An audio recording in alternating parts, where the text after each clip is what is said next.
Let's respond to the president. First of all, if he's sitting home watching TV, maybe he should get up and go to work, right? Second, let's keep emotion and politics out of this and personal ego if we can, because this is about the people and it's about our job. And let's try to focus on that. I have said repeatedly that when we were fighting for the additional capacity for our hospital system, that the president moved very quickly, and I applauded him for it, and he brought the Army Corps of Engineers, and he brought them up to build the Javits Center capacity, 2,500 beds. He's wrong that it hasn't been used. About 800 people have gone through Javits. To dismiss 800 people is disrespectful. But we didn't use 2,500 beds because we didn't reach the capacity. When he says, well, we built it, we didn't need it, it sounds like a suggestion is, well, it was a request by the state that wasn't valid. If he didn't really believe 2,500 beds was necessary, I don't believe the federal government would have helped build 2,500 beds. And the number came from a projection from him. See, he should read the reports he issues. The White House Coronavirus Task Force had enormous, projected in the millions of people. The CDC, which is the president, projected in the millions of people. So the projections were high. They were the president's projections. So for him to say to anyone, well, you relied on projections and the projections were wrong, they're your projections, Mr. President. So were we foolish for relying on your projections, Mr. President?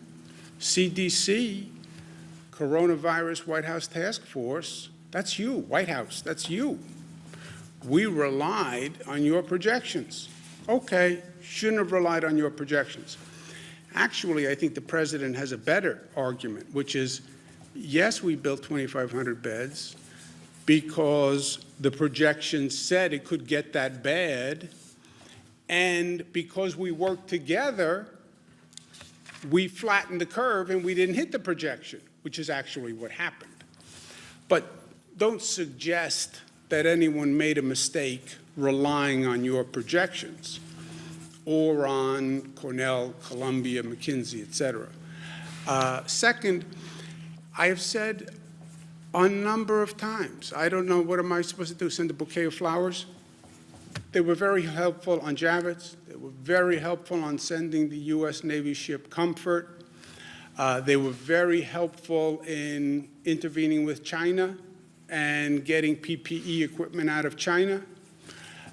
They were very helpful in helping us find ventilators. I said thank you, thank you, thank you, thank you. Now, going forward, we're still in the midst of it. The president doesn't want to help on testing. He said 11 times. I said the one issue we need help with is testing. He said 11 times, I don't want to get involved in testing. It's too complicated, it's too hard. I know it's too complicated and it's too hard. That's why we need you to help. I can't do an international supply chain. He wants to say, well, I did enough. Yeah, none of us have done enough. We haven't, because it's not over. So yes, thank you for the Javits. Thank you for the U.S. Navy ship Comfort. But it's not over. We have a lot more to do. And no one can take the posture, well, just say thank you for what I've done, and I'm now out.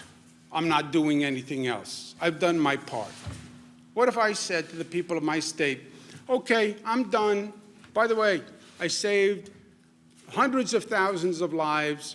I flattened the curve. I created more hospital beds than anyone ever imagined. I coordinated the entire state. I'm done. I'm done. I'm going home.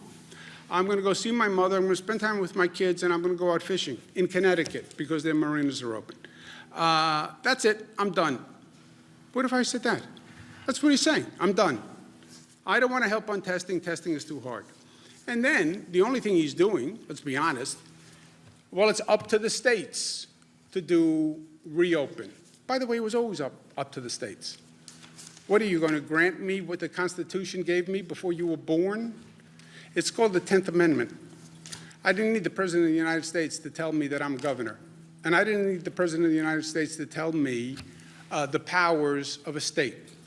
People did that. Alexander Hamilton, Thomas Jefferson, James Madison, they are the ones who gave me the power. And I don't need the President of the United States to read the Constitution for me. Maybe he should have read the Constitution before he said he had the power to open the states, where he did a very graceful 180, and many people allowed him to do the graceful 180. But, so he now says it's up to the governors, which he said repeatedly now, yesterday, version of yesterday. And now it's up to the governors to reopen. Okay, I'm going to reopen. I get it. And you don't want to help on testing, which is a national problem and replicates the same chaos that you created with medical supplies because FEMA wasn't ready. By the way, I needed a stockpile. Where was your stockpile? 10,000 ventilators for the nation? That was your stockpile? Where your projections, the federal projections said they would need double the hospital capacity of this nation. Think about that. The CDC says double the hospital capacity of the nation. The minimum projection was 2.4 million hospital beds. You know how many hospital beds we have in this nation? 900,000. His projection says 2.4 million hospital beds. The whole hospital system is only 900, and his stockpile has 10,000 ventilators. You were ready with your stockpile? Didn't you read your own CDC projection? Didn't you read your own coronavirus protection? So, thank you again, Mr. President, for the Javits. Thank you for the U.S. Navy ship Comfort, which, by the way, is just doing your job as president. It's not really thank you like you wrote a check yourself, but thank you for that. We're not out of the woods. We have to go forward. We need help on testing, and we need funding. It's up to the governors. It's up to the states. Well, then provide the funding. No, they only want to pass a bill that funds their small business fund, called PPE, their small business program. We need to fund the small business program. But you're going to say, after just saying this monumental task is up to the individual governors and the individual states, I'm providing no help, no assistance, no financial money. I understand that small businesses need the funding. By the way, I know that airlines need a bailout, but not the states. Why don't you show as much consideration to states as you did to your big businesses and to your airlines? Right?